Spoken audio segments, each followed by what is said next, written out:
Hello students, I am Ram Bhatia, Academic Head, Vijay Education Academy. Today we want to discuss how to tackle JEE Advanced exam.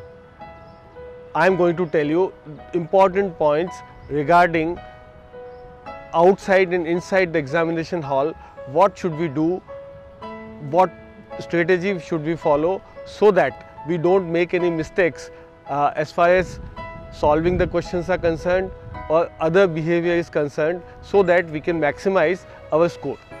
The first point is, when we reach the examination hall, we must have our admit card, pens, pencils, whatever is required, we should not forget.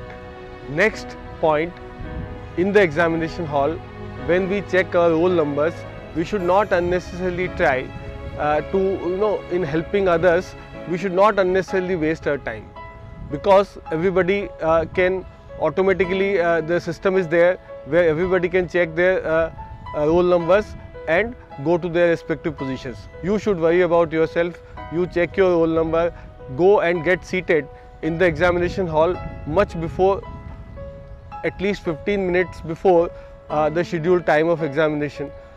Then next point is that when we get the question paper, instructions must be read thoroughly. They definitely give you, in the examination, they give you enough time to read instructions before starting the paper, okay, before breaking the seal. So what you should do is read the instructions properly. There is change in pattern of questions every year. There is a change in other instructions regarding filling up your details, roll numbers, etc. Whatever can be filled up before starting the question paper must be filled up before, instead of waiting and filling it up later, because later you are not going to get time. When we start the question paper and break the seal, we must attempt chemistry first. Of course, three parts are there: physics, chemistry, maths. But what happens is that attempting chemistry first gives us an advantage.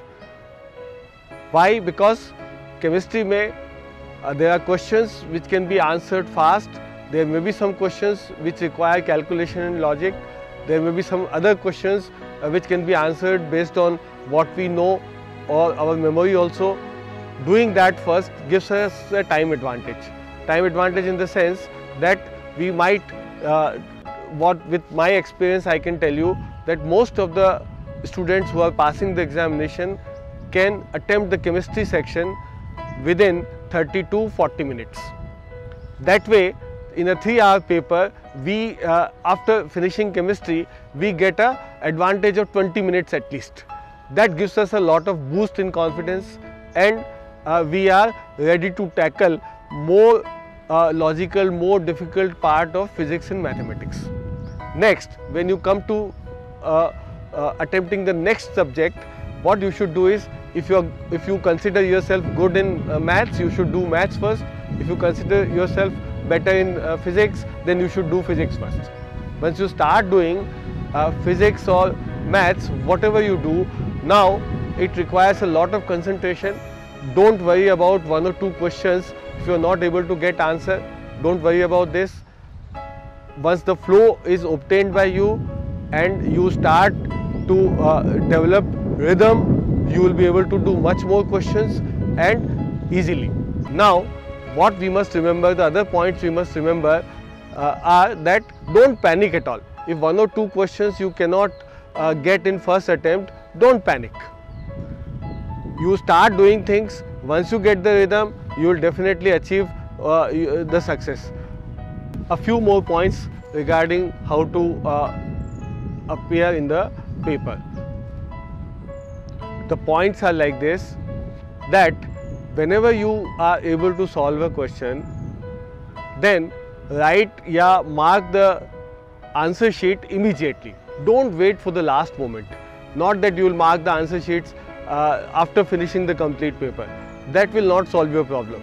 If you have done something, pocket the marks, mark the answer sheet, finish it off. Then go to the next question.